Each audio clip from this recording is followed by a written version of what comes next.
Nah, kenapa kok sebaiknya dicatat dan segala macam tadi itu? Zalikum aqsatu indallah, itu lebih adil di sisi Allah. Wa aqwam.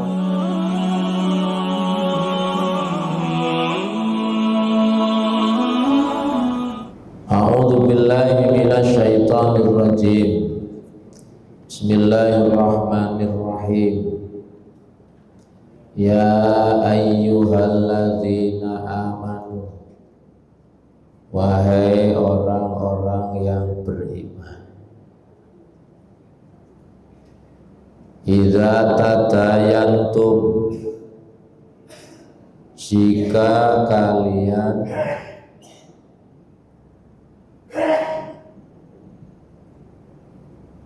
tadayantum, yaitu kalian bertransaksi yang sifatnya hutang piutang. Jika kalian melakukan hutang piutang, bidainin dengan suatu hutang, lalu hutang piutang itu ada jangka waktunya, ila ajalin musamma, sampai batas waktu tertentu atau musamman yang ditentukan. Faktubuhu, maka hendaklah kalian menulisnya, mencatatnya. Jadi utang piutang itu hendaklah ditulis. Wal yaktub, dan hendaklah menulis, bainakum, di antara kalian, katibun, penulis, seorang penulis menulis catatan tadi itu, utang piutang itu, bil adli, dengan adil. Wala ya'ba, dan tidak boleh enggan, tidak boleh menolak, katibun, si penulis itu, ayat tuba, untuk menulis atau menuliskan, kama, sebagaimana allamahullah, Allah mengajarkan kepadanya. Wal yaktub, maka hendaklah menulis, wal yumlil, dan yumlil itu mendikte,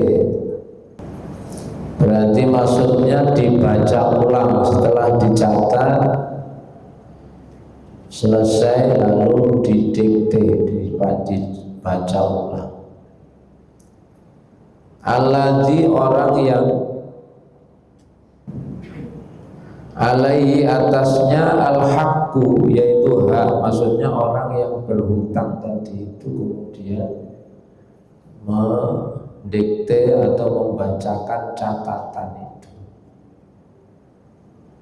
Ya kalau mungkin zaman sekarang itu bisa berbentuk berita acara, yang kemudian bahwa hari ini tanggal sekian, jam sekian, itu si A, si B, misalnya gitu, itu meminjam. Jadi bahasanya ini meminjam. Jadi orang yang meminjam itu yang kemudian disuruh dibacakan ulang. Waliyattaqillah, dan dalam bertakwa Allah, kepada Allah. Jadi masing-masing baik yang menghutangi maupun yang berhutang itu hendaklah bertakwa kepada Allah. Kalau yang berhutang berarti bertakwanya kepada Allah itu bentuknya adalah menepati janji. Jadi bentuk ketakwaannya itu berarti menepati janjinya. Terus wala yabghas, dan janganlah dia mengurangi minhu darinya syai'an sesuatu.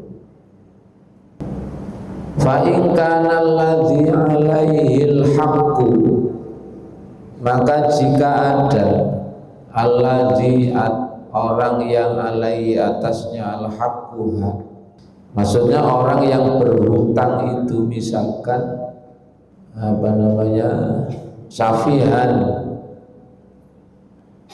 yaitu kalau makna aslinya itu bodoh, au dhaifan atau lemah, au dhaifan atau lemah, au la yastati'u atau tidak mampu, ayyumillah untuk mendiktekan sendiri. Jadi maka jika orang yang alladzi yang ali atasnya al-haqquha, itu orang yang berhutang, safihan bodoh, au dhaifan atau lemah, au la yastati'u atau tidak mampu, ayyumillah yaitu untuk yaitu mendiktekan sendiri, huwa dia wal yumlil, maka adalah mendiktekan waliyuhu, yaitu walinya, yaitu orang yang menjadi penanggung jawabnya, bil adli, dengan terus kalau sudah dicatat terus dibacakan catatannya, yang afdal wal wastashhidu, hendaklah membuat atau mengadakan saksi, atau kalimat wastashhidu bisa diterjemahkan dan persaksikanlah, ambillah saksi, syahidah ini dua orang saksi. Dua orang saksi itu mirrijalikum, dari golongan laki-laki. Mirrijalikum, dari golongan orang laki-laki kalian. Jadi sebagian juga ada saksi dua laki-laki. Ternyata ngelek saksi laki-laki hanya dapat satu misalnya, maka sisanya perempuan. Fa illam yakuna rajulain, jika tidak disaksikan oleh dua orang laki-laki itu yang dari keluarganya sendiri, fa illam yakuna, nek ka ono saksi loro lanang, para julun, maka bisa satu orang laki-laki, wa imra'atani, ditambah dua orang perempuan. Kalau seandainya saksi kedua itu laki-laki, cukup dua itu. Tapi kalau perempuan butuh 3 saksi, yaitu saksi laki-laki 1, kemudian perempuan 2, wa imra'atani, dan 2 orang perempuan, yaitu mimman tardhauna minasyuhada, diambilkan dari orang yang disukai. Tardhauna, kalian ridho, alias sukai. Minas syuhada'i, dari para saksi itu. Kenapa kok dianjurkan dicatat? Kenapa dianjurkan ada apa istilahnya? Lah kalau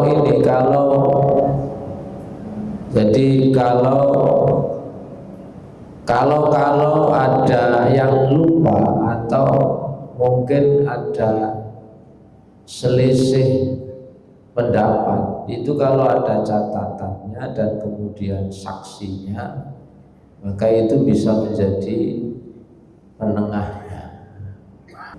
Itu kenapa sebaiknya dicatat, kemudian juga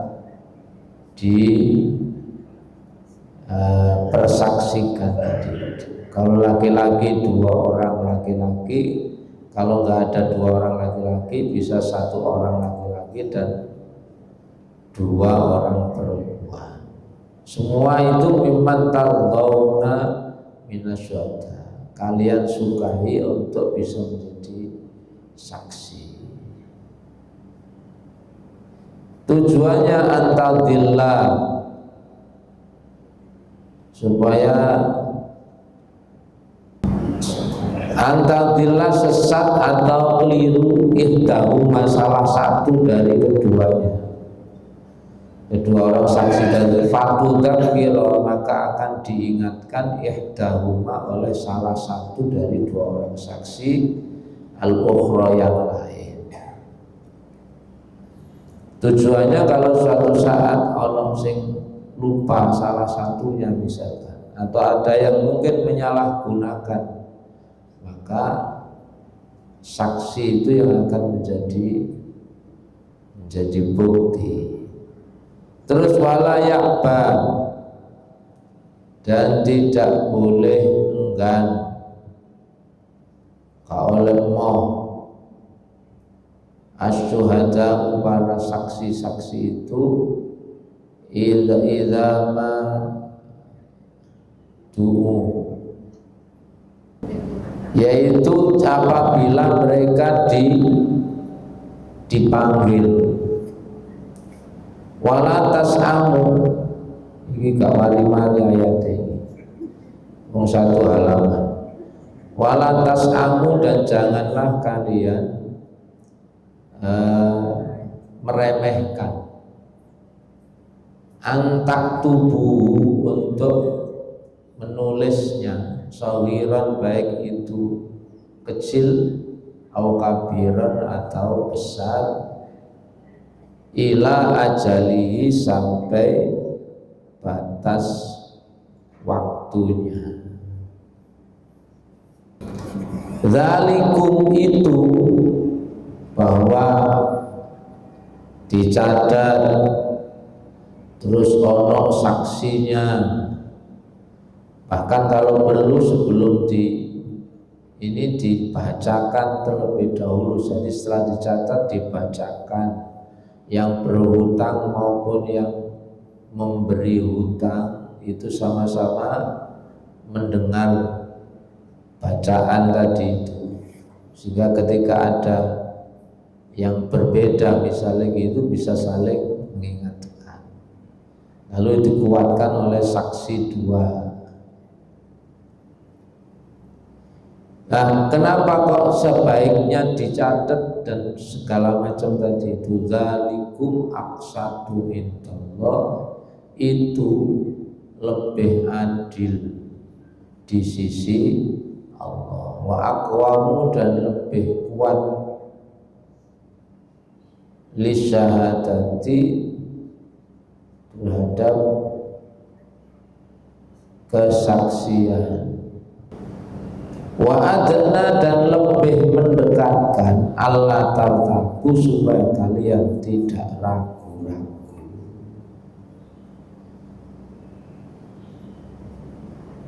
Jadi hutang piutang di ayat ini Allah menganjurkan supaya hutang piutang itu kalau bisa itu dicatat. Ini berarti hutang piutang yang terjadi di sini itu adalah antar pribadi. Kalau hutang piutang yang sudah yang memang ada administrasi secara profesional seperti perusahaan seperti itu, otomatis wis mesti ono catatan. Bahkan itu catatannya ya komplit banget. Itu berarti yang seperti itu berarti sudah mempraktekkan ayat ini. Artinya suatu transaksi yang sifatnya hutang piutang itu oleh Quran disuruh supaya transaksi itu tidak sekedar omongan, tapi ada tulisannya, ada catatannya. Kalau perlu juga ada saksinya. Kenapa begitu? Sebab kalau hanya sekedar omongan, tidak semua orang itu baik, tidak semua orang itu bertanggung jawab. Jadi gak kabeh wong iku apik. Karena ana wong iku sing wis dipengaruhi oleh setan. Tidak semua orang baik. Ngantisipasi seperti itu. Atau yang kedua, kalau memang antara yang memberi hutang dan berhutang itu sama-sama baiknya, dicatat itu meminimalisir terjadinya lupa.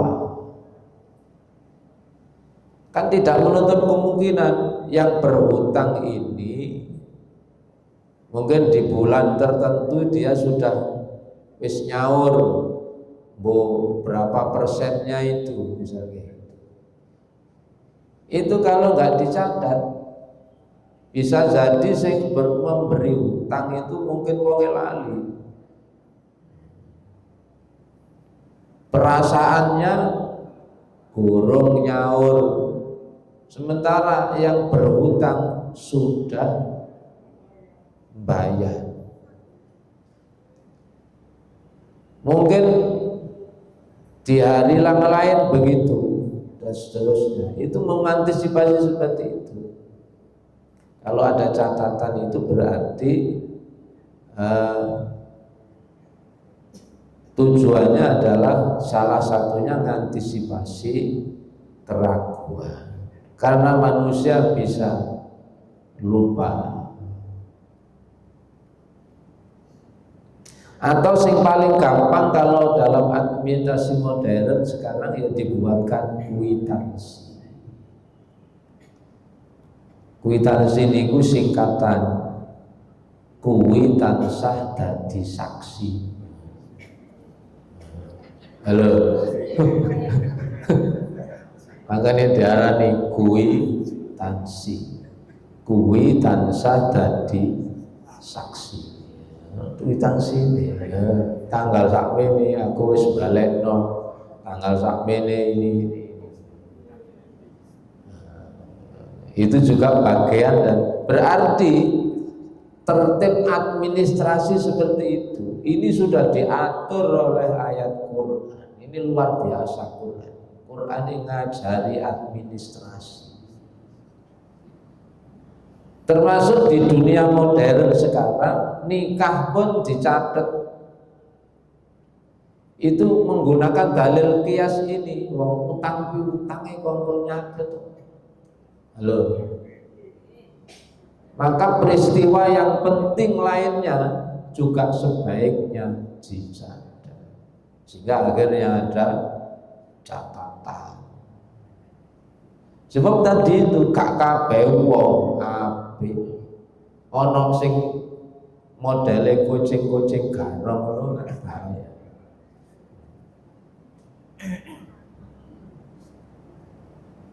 Iso-iso kalau nggak ada catatan sama sekali, kalau buktinya sama sekali, padahal sudah terjadi pernikahan, mari ngono barang wis seneng entek, mari ngono ngilang nae. Jenenge kucing garong. Halo. Tapi insya Allah ini garong, kucing garong.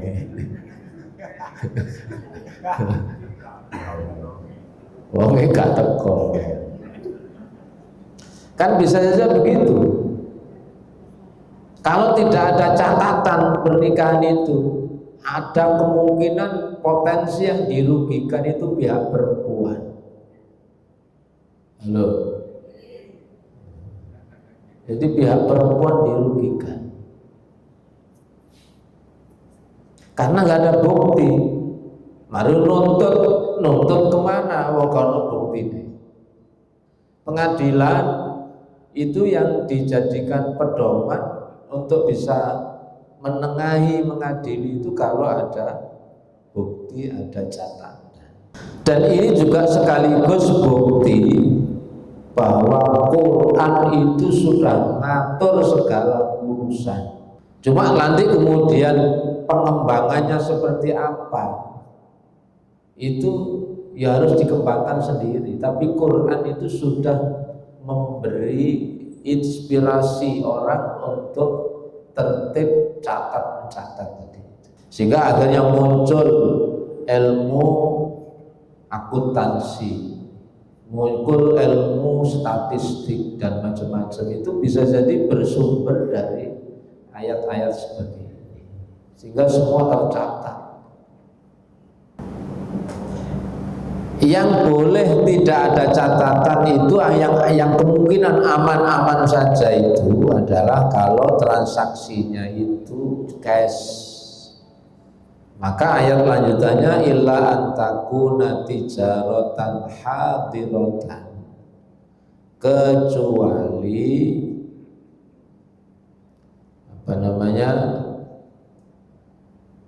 antakuna adalah tijaratan, perniagaan atau jual beli,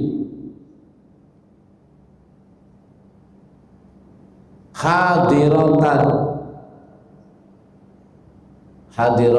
itu makna aslinya hadir, makna aslinya maksudnya itu adalah tunai, kecuali kalau transaksinya itu sifatnya tunai, tidak utang piutang. Kalau tunai masih gak ditulis ya gak apa-apa, meskipun tidak ada saksinya, tidak apa-apa, karena selesai saat itu juga hadiratan, yaitu tunai, tudiruna, yang kamu jalankannya, bainakum, diantara kalian. Maka falaisa alaikum, untuk transaksi yang sifatnya tunai, jual beli yang sifatnya tunai, falaisa alaikum, maka tidak ada atas kalian junahun, dosa, Allah taktubuha, untuk tidak mencatatnya. Nek transaksinya tunai masih gak sampai catat, gak apa-apa, insya Allah aman-aman saja. Wa ashidu, dan persaksikanlah atau ambillah saksi, idza tabayatum, jika kalian melakukan transaksi jual beli. Kalau ada jual beli, hendaklah kalian mengambil saksi. Ya tadi untuk supaya lebih kuat di kemudian hari. Wala yudhara, dan tidak boleh dipersulit atau dibahayakan. Katibun yaitu penulis, wala dan tidak pula syahidun saksi. Artinya yang nulis maupun yang menjadi saksi itu tidak boleh dalam kondisi ancaman. Berarti itu kesadaran. Coba pernah diancam, kau nulis tapi perutnya ini sampai di ini, sampai di kayak lading ini, ayo tulis. Terus sing tadi saksi yang orang-orang dua itu sampai gulune di ayo saksi mau tanda tangan. Maksudnya begitu. Berarti saksi dan orang yang menulis itu bukan karena kondisi diancam. Kalau diancam berarti ada hal yang nggak beres di situ. Wa in taf'alu, dan jika kalian melakukan, wa in taf'alu, dan jika kalian melakukan, maksudnya melakukan pengancaman tadi itu, fa innahu fusuqum bikum, maka sesungguhnya hal itu adalah kefasikan, dosa besar. Fasik itu durhaka, bikum bagi kalian. Wattaqullah, dan bertakwalah kepada Allah. Wa yu'allimukumullah, dan Allah mengajarkan kepada kalian. Wallahu, dan Allah bikulli syai'in alim, terhadap segala sesuatu maha mengetahui. Dan sekali lagi perintah ayat ini itu di dunia modern sekarang sudah dipraktekkan semua, bahwa transaksi apapun itu sudah tercatat, tertulis rapi. Bahkan ada dikuatkan sekarang ada notaris dan sebagainya, sehingga nanti di kemudian hari akan bisa menjadi bukti kuat bahwa pernah terjadi transaksi ini, transaksi itu, utang piutang, termasuk jual beli dan sebagainya. Terus dibutuhkan saksi itu juga karena mengantisipasi hal-hal yang tidak diinginkan.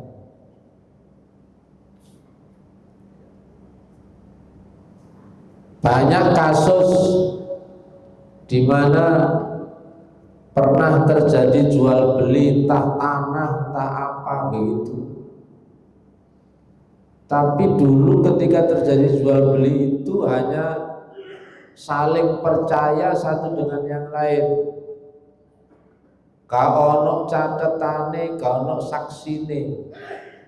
Sementara mungkin tanah atau bangunan itu mungkin masih tertulis pemilik yang lama.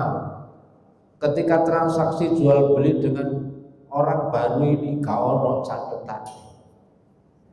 Tiba-tiba ahli waris ini ngerti kalau iki lah wae bapakku lho catatan.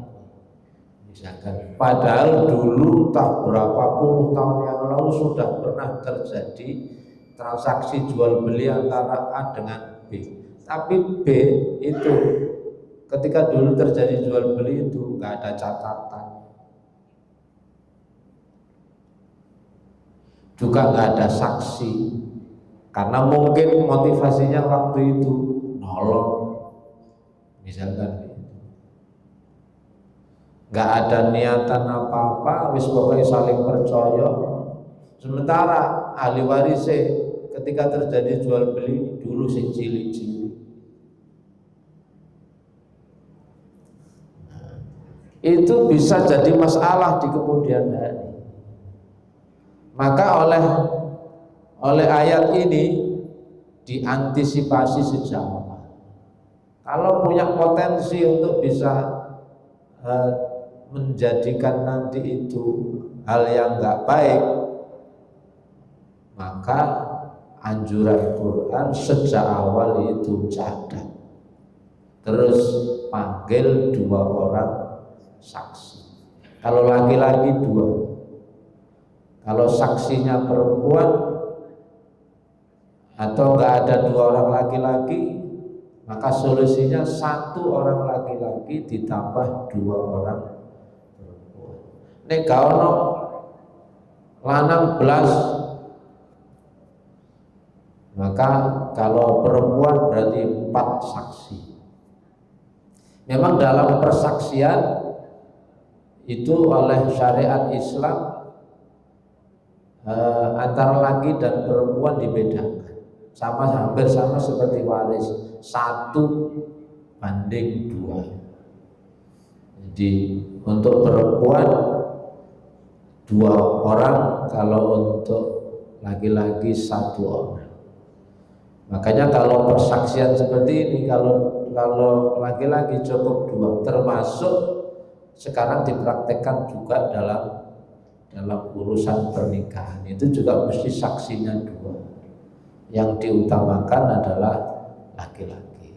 Itu umpama yang laki-laki pihak satunya nggak mau misalnya gitu untuk jadi saksi, maka bisa perempuan tapi 2, sehingga saksinya menjadi 3, 1 orang laki-laki dan 2 orang perempuan.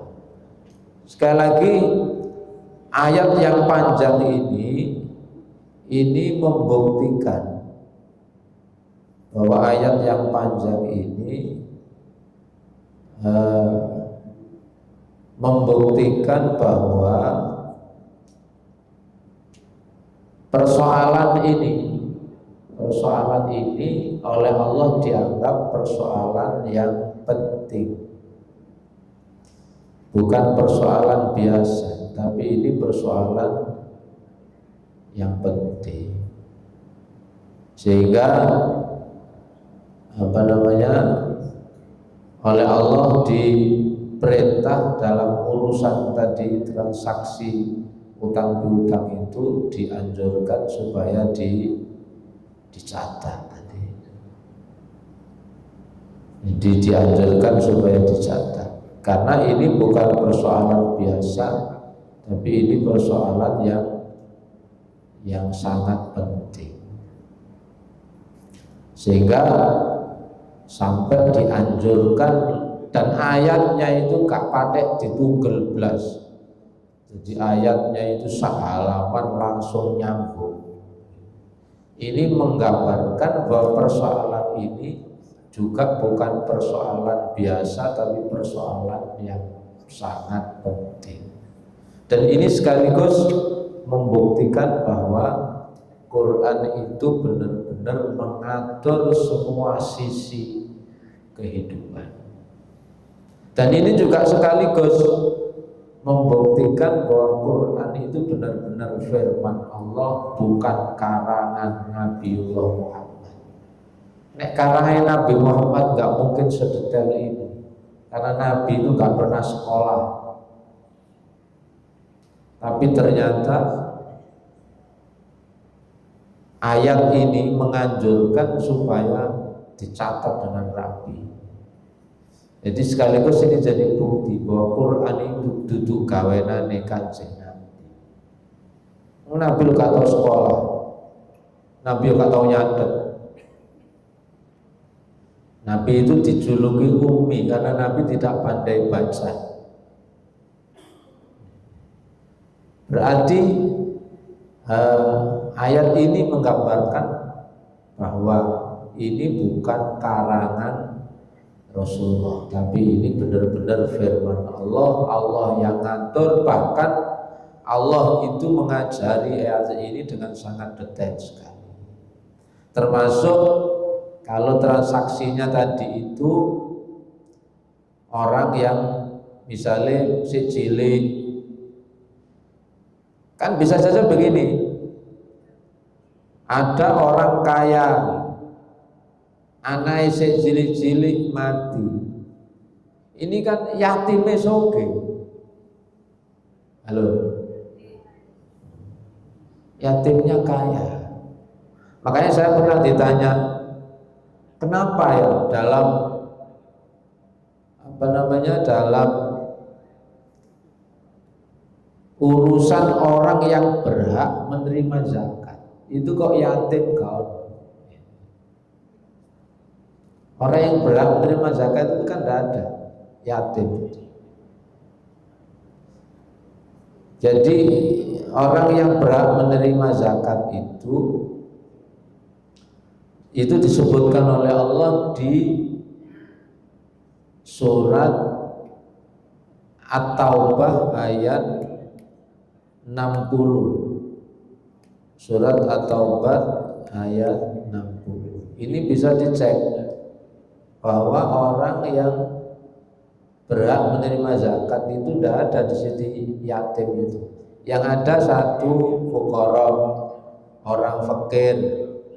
Terus yang kedua orang miskin, kemudian wal amilina alaiha amil, terus yang keempat mu'allaf, yang kelima memerdekakan budak, yang keenam orang yang terlilit hutang bangkrut, terus untuk sabilillah, dan yang ke-8 ibnu sabil. Dari ke-8 golongan orang yang berhak menerima zakat ini kaum yatim. Kenapa yatim tidak dimasukkan? Karena yatim itu ono sing sugih. Halo. Karena misalnya Raffi Ahmad mati, misalnya anaknya kan cilik, sampai kayak zakat, ya diguyu sampean. Itu berarti yatimnya kaya. Jadi tidak semua yatim itu miskin. Karena itu kalau kemudian ada anjuran menyantuni yatim, itu berarti yatim yang masuk kategori fuqara dan miskin.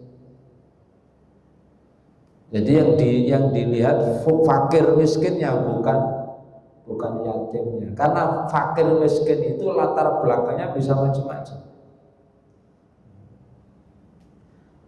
Dan kalau ada yatim yang kaya, mari ngono terus pamane pinjem. Padahal arek yatime si cilik itu gimana? Oleh ayat tadi diatur, dicatat, terus dibacakan, terus walinya anak yatim ini sapa? Itu yang nanti mewakili untuk kemudian dibacakan. Terus ada saksi seperti itu.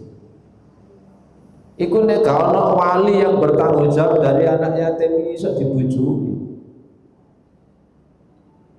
Karena yatim anaknya masih kecil, belum ngerti apa-apa.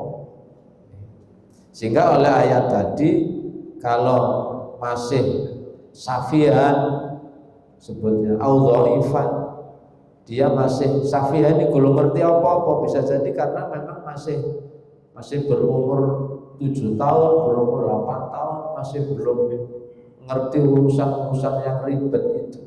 Maka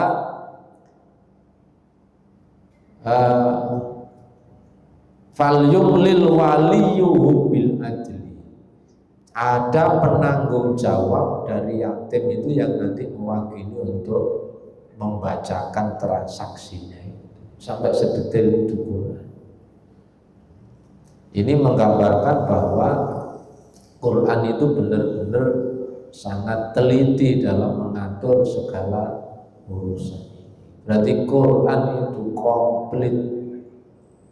Dan Islam itu kita harus bangga menjadi Muslim karena agama Islam itu agama yang mengatur segala urusan. Sampai wahe kayak diatur. Halo. Coba sampean takok agama liya lah kawan ono ngatur wae iki. Sampai angop juga diatur. Halo. Sampai angop diatur. Kau oleh angop sembarangan mau ngapain. Sama Nabi disuruh orang kalau menguap itu kemudian satu menahan atau ditutupi dengan tangan. Atau menguap koyok sapi gitu. Wes ngono saming guru sikatan iso tonggone sematul. Lalu oleh syariat ini diatur supaya ditahan atau dibantu dengan tangan, ditutupi. Di samping itu bogangnya cekak ketok. Halo. Jadi kembali bahwa ayat ini menunjukkan sangat pentingnya urusan catat mencatat. Karena catatan itulah yang akan nantinya bisa menjadi bukti kalau di kemudian hari ada yang berniat tidak baik, ada yang tidak bertakwa kepada Allah. Kalau semua bertakwa sih insya Allah tidak akan terjadi apa-apa. Karena itulah di ujung akhir ayatnya itu diperintah supaya masing-masing bertakwa kepada Allah. Ya.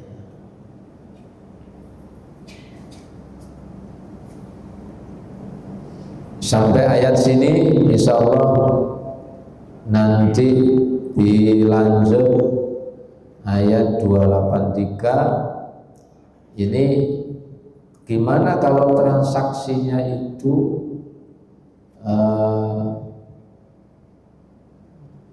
ini ada namanya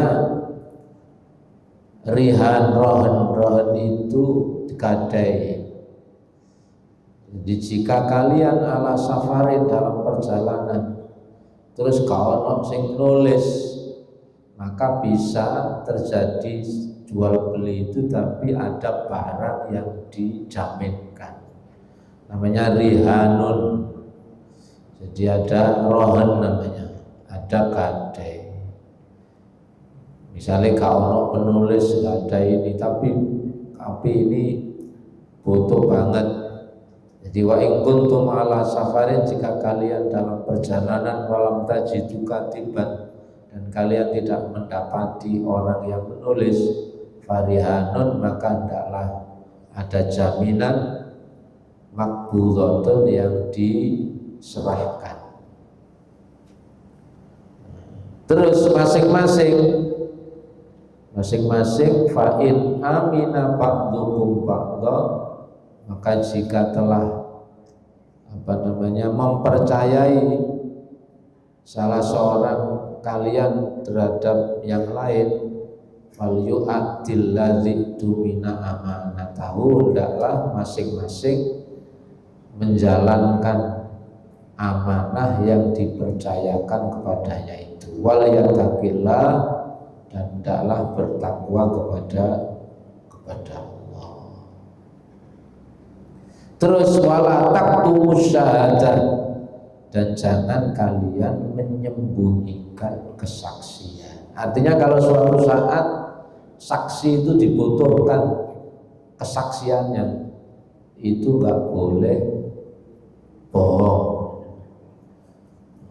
Dadana saksi ini di nego dhisik, dikai opong kok sampean ngomong ini ya, itu bahaya.